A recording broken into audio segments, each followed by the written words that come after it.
What's up, everyone? I'm back. This is part two. It's going to be short of my top 20 women in wrestling in 2020. Part one ended sadly. I got cut off, but I'm back. I apologize for that getting cut off. I talked a little bit too long and the recording stopped. It was only going 17 minutes. I fucked up. I guess I should have deleted some stuff on my phone and I would have went longer. But enough of that long, boring story and explanation. Before I get to the mentions of my top 20, I'm going to mention, I already did the top 20 of 2020 women in wrestling. Check out part one. This is part two. I'm going to mention a lot of awesome women that did not make the top 20. Shotzi Blackheart was number 5. Bayley, number 1. Alexa Bliss was 10. 15 was Charlotte Flair. Number 20, Xia Li. Check out the rest of my top 20 in part 1. So, AEW Dynamite tribute to Brody Lee was tonight.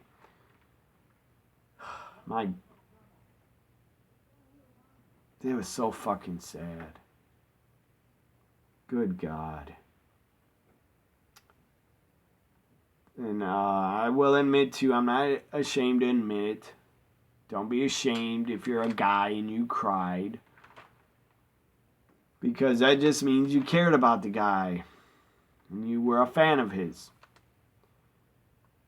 When that tribute to Brody Lee, when they brought his son Brody Jr. in the ring, Cody cut a promo. They brought Tony Khan, came out with Brody's wife.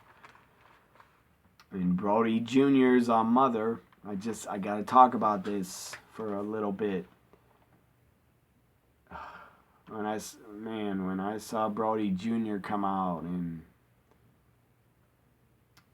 Tony Khan, respect to you for doing that. Respect to you for signing Brody Jr. to a contract, taking care of his wife and his family. AEW and Tony Khan said they signed Brody Jr. to a contract. I don't know how much money. Maybe it'll be not as much as Brody Lee was making. I don't know if it's the same amount. But respect to Tony Khan and AEW for taking care of his family. They're going to take care of them and pay them. And they deserve that. Their Brody Jr.'s father and her husband, he was great. He's a great worker. He was loved. I'm getting sad and emotional thinking about what I saw tonight on Dynamite. That tribute was great. The best show AEW ever did.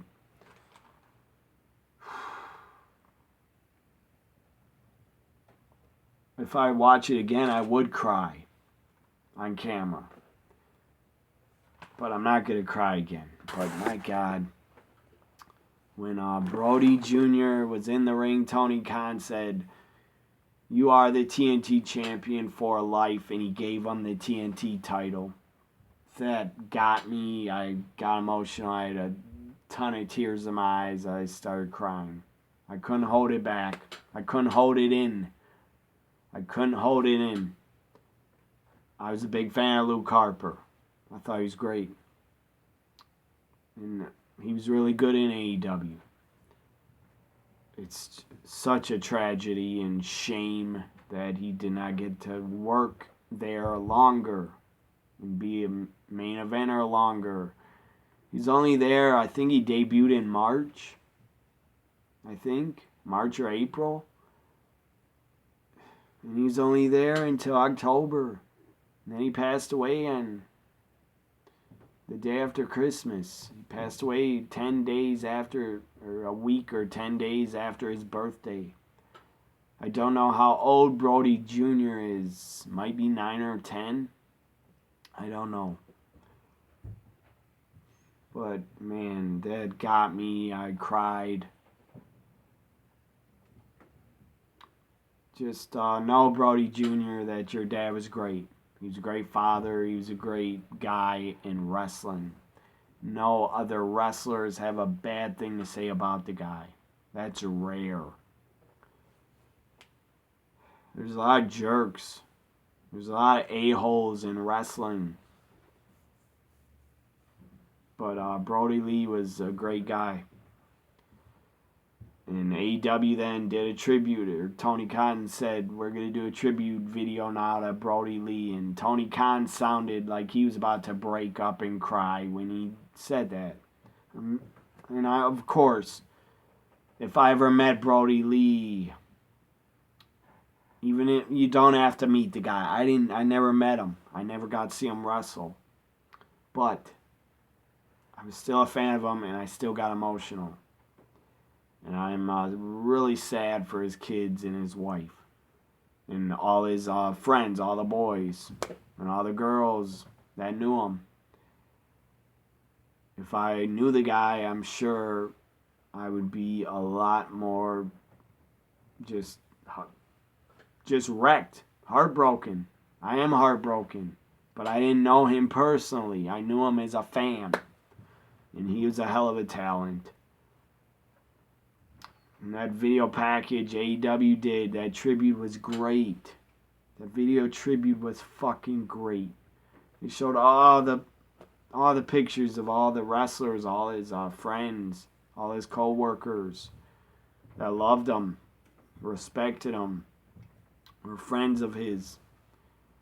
They showed a whole bunch of pictures that wrestlers shared on Twitter. Sami Zayn, Drew McIntyre, Becky Lynch, Seth Rollins shared photos next to Brody Lee and photos taken with him. Photos with Miro, Rusev, and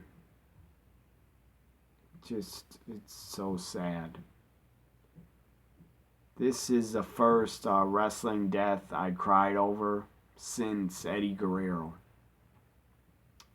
And that tribute with Brody Lee Jr., that tribute, and the video that got me to just, I couldn't hold it in. I didn't think I'd cry. I don't cry, really, barely at all. I cry over animals, pets of mine's death. I definitely would cry over that. And I have in the past. And it is awful losing a pet that you've had. I had a pet that died. A boy cat. I loved him to death. He was 9 years old only. That I was heartbroken over that. I cried a lot. And, of course, I've cried over relatives that have passed, but I only have had an uncle that passed that I cried over, and I didn't cry when my father passed. I don't know why. Maybe I couldn't understand what the hell, I couldn't comprehend it, really, what loss meant when I was 8 or 9. Is when my father passed. But my God, I love pro wrestling with all my heart. I love it so much. I've cried over Owen Hart passing. I've cried over Eddie. I don't remember if I did not cry over Chris Benoit. I was shocked. I didn't cry over the guy. But I really broke down over Owen Hart and Eddie Guerrero. And, tonight I broke down over Brody Lee. Because he was such a good guy. Good family man, good father, good husband, great friend, great co-worker to everybody that knew him. So rest in peace, Brody Lee. Again, respect to Tony Khan for taking care of his family. Vince did the same thing with Vicky Guerrero. He took care of Eddie's family for well over a decade. Vince paid Vicky Guerrero a lot of money because Vince loved Eddie. So now I'm going to mention a couple women that did not make the top 20 of 2020 women in wrestling. I'm going to mention from Impact Wrestling, Rosemary, Taya Valkyrie, Alicia Edwards, Deonna Purrazzo, Jordynne Grace, and from WWE, Natalya and Shayna Baszler. Shayna, by the way, actually won the Elimination Chamber. And then she lost really quick to Becky at WrestleMania. Shayna was a tag team champion, but Shayna Baszler needs to be by her fucking self, not in a tag team. She's better as a killer heel. So there are my mentions of women. I'll also mention, I didn't see her wrestle much at all, but I'll mention Priscilla Kelly. She had a very, very good matchup with Thunder Rosa on NWA's Primetime. Whatever the hell that show's called. Primetime Live. I think it's over now. So there are my mentions of a few women in wrestling that did not make the top 20. Also, I gotta mention Su Yung. Susie. And Su Yung was great. My God, she's awesome at playing two different characters. She's fan-fucking-tastic. I kind of wish she was in NXT or AEW or WWE, but there'd probably be no spot for her because they have enough women. AEW should hire Su Yung. But she's probably happy in Impact. So I hope you enjoyed this part 2 of my mentions of my top 20. Well, not my top 20, but my mentions of other awesome women in wrestling that killed it in 2020. Bye for now.